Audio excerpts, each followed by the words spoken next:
News, सच जरूरी है। दर्शकों नमस्कार, मैं श्रद्धा तिवारी और आप देख रहे हैं MNS न्यूज टीवी। तो आइए देखते हैं आज की खास खबर। एक नजर डालते हैं आज की हेडलाइंस की ओर। जिन्ना जैसा है राहुल गांधी और संजय राउत का सवाल। जंतर मंतर प्रदर्शन पर JPC के चेयरमैन जगदम्बिका पाल ने उठाए सवाल। कांग्रेस ने पॉडकास्ट को लेकर PM मोदी पर साधा निशाना। तो आइए देखते हैं खबरें विस्तार से। जिन्ना जैसा है राहुल गांधी और संजय राउत। कांग्रेस के पूर्व नेता आचार्य प्रमोद कृष्णम ने राहुल गांधी और संजय राउत पर बड़ा हमला बोला है। उन्होंने कहा है कि 1947 में भारत को तोड़ने का एक ख्वाब मोहम्मद अली जिन्ना ने देखा था और उसी तरह का एक ख्वाब राहुल गांधी के साथ मिलकर संजय राउत देख रहे हैं।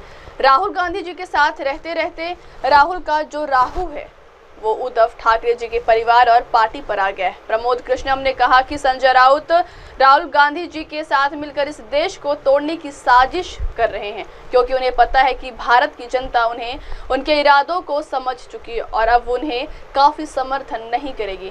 वे चाहते हैं कि एक और पाकिस्तान बने और जो दूसरा पाकिस्तान बनेगा उसका प्रधानमंत्री राहुल गांधी को बनाना चाहते। 1947 में भारत को तोड़ने का एक ख्वाब मोहम्मद अली जिन्ना ने देखा था और उसी तरह का एक ख्वाब राहुल गांधी के साथ मिलके और संजय राउत देख रहे हैं। और राहुल गांधी जी के साथ रहते रहते राहुल गांधी जी का जो राहु है वो उद्धव ठाकरे जी के परिवार और पार्टी पे आ गया है। संजय राउत राहुल गांधी जी के साथ मिलकर इस देश को तोड़ने की साजिश कर रहे हैं, क्योंकि उन्हें लगता है कि इस भारत की जनता अब उनके मंसूबों को समझ चुकी है और उन्हें कभी समर्थन नहीं करेगी। इसलिए वो चाहते हैं कि एक और पाकिस्तान बन जाए और जो दूसरा पाकिस्तान बनेगा उसका प्रधानमंत्री वो राहुल गांधी को बनाना चाहते हैं। अगली खबर। जंतर मंतर प्रदर्शन पर JPC के चेयरमैन जगदम्बिका पाल ने उठाया सवाल। और India Muslim personal law board ने वक्फ संशोधन विधेयक के खिलाफ आज मंगलवार को दिल्ली के जंतर मंतर पर धरना प्रदर्शन किया। AIMPLB ने इस बिल को वापस लेने की मांग की है, तो वही केंद्र सरकार के नेताओं ने साफ कर दिया है कि ये देश कानून के हिसाब से चलेगा। बिल को लेकर ऐसा कहा जा रहा है कि इसे जल्द ही संसद में पेश किया जा सकता है। विरोध प्रदर्शन पर JPC के अध्यक्ष और BJP सांसद जगदम्बिका पाल ने कहा कि यह एक राजनीतिक विरोध है। इस तरह की धमकियां पहले भी कई बार मिल चुकी है। BJP सांसद जगदम्बिका पाल ने कहा कि अधिनियम अभी तक पेश भी नहीं किया गया है, हमने केवल अपनी 428 पन्नों की रिपोर्ट पेश की है। संशोधन विधेयक लाया गया है, विधेयक पारित होने के बाद उन्हें कुछ भी कहना चाहिए। AIMPLB, जमीयत उलमा-ए-हिंद, AIMIM या विपक्षी नेता किस आधार पर जंतर मंतर पर इकट्ठे हुए हैं? तौर से विरोध हो रहा है। अभी तो एक्ट भी नहीं आया, हमने अपनी रिपोर्ट 428 पेज की दी है, उसके आधार पे सरकार उसको अप्रूव करके सरकार उस पर अमेंडेड जो 44 संशोधन पहले थे, अब उसको जो हमने हमारी रिपोर्ट पे हमने 14 अमेंडमेंट्स किया, उसके आधार पे एक अमेंडेड बिल आएगा। उस बिल को पास होने के बाद इनको कोई बात कहनी चाहिए। इसका मतलब है कि बिल अभी आया भी नहीं, कानून बना भी नहीं। किस सवाल पे आज जंतर मंतर पे all India Muslim personal law board हो, जमायत उलमा हिंद हो या ओवैसी की पार्टी AIMIM हो या विपक्ष की पार्टियों को नेताओं को बुलाया जा रहा है? ये केवल सियासी तकरार है, लोगों के मन में गुमराह किया जा रहा है, सरकार के प्रति केवल एक विरोध करने के लिए कहा जा रहा है। अन्यथा ये कानून जो सरकार लेकर के आई थी और JPC को सुपुर्द हुआ था वो एक बेहतरी के लिए। लोग कह रहे हैं जंतर मंतर में बैठ के साहब हमारे अख्तियार DM को दे दिया जाएगा। कहीं नहीं DM को, अगर कोई डिस्प्यूट होगा वक्फ की प्रॉपर्टी के साथ और किसी का चाहे किसी सरकार के साथ या किसी और के साथ, अब DM को अधिकार नहीं होगा। DM से ऊपर चाहे कोई राज्य सरकार का सेक्रेटरी होगा, कमिश्नर होगा, और यहाँ तक कि ट्रिब्यूनल में अगर कोई एग्रीव्ड है तो उसको हाई कोर्ट सुप्रीम कोर्ट जाने का उसको अवसर मिलेगा और बेहतर कानून बनाया जा रहा है।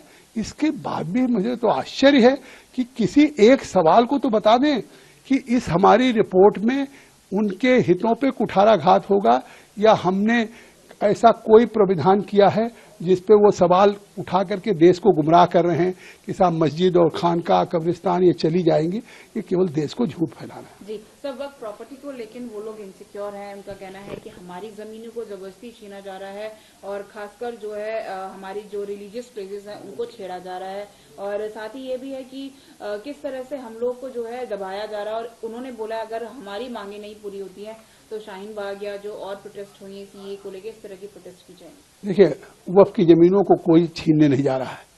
वक्फ की जमीन को तो अगर कहीं खुर्द-बुर्द किया जा रहा है, बेचा जा रहा है, तो उनके मुतवल्लियों के द्वारा। क्या कहीं सरकार ने वक्फ की जमीन को बेचा है? किसी हिंदू ने बेचा है? अगर कहीं भी कोई खुर्द-बुर्द हो रहा है, कोई अगर उसको डिस्पोज किया जा रहा है, तो वही मुतवल्ली, वही केयरटेकर, वही वक्फ बोर्ड से जुड़े हुए लोग हैं। आज ये अगर अमेंडमेंट आ रहा है तो इस बेहतरी के लिए आ रहा है कि अब वक्फ की प्रॉपर्टी को कोई बेच नहीं पाएगा, वो रजिस्टर्ड होगी, वामसी पोर्टल पे होगा, उसका लाभ गरीब, पसमानदा बच्चों, अनाथ, विधवाओं को मिले। और ये कहना कि अगर ये कानून पास हो गया तो शाहीन बाग बना देंगे, इस तरह की धमकियां तो पहले भी आई।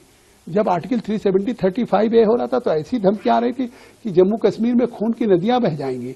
लेकिन आज दुनिया का सबसे फेवरेट डेस्टिनेशन हो गया जब गृह मंत्री जी लेकर के सदन में आए थे और पास हुआ मोदी जी के नेतृत्व में। आपने देखा कि 3 तलाक था, उस समय भी इसी तरह जंतर मंतर पे विरोध हो रहा था, यही लोग थे। और आज अल्पसंख्यक महिलाएं आज उसका किस तरीके से सिक्योर हुई हैं।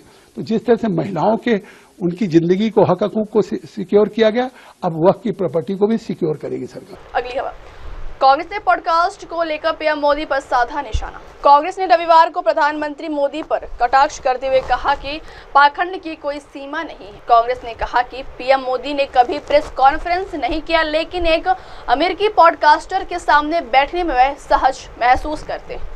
बता दें कि अमेरिका के पॉडकास्टर और कंप्यूटर वैज्ञानिक लेक्स फ्रीडमैन के साथ 3 घंटे से ज्यादा समय तक चले पॉडकास्ट में पीएम मोदी ने विदेश मामलों के कई मुद्दों पर खुलकर बात की और अपनी जीवन यात्रा के विभिन्न पहलुओं पर चर्चा की।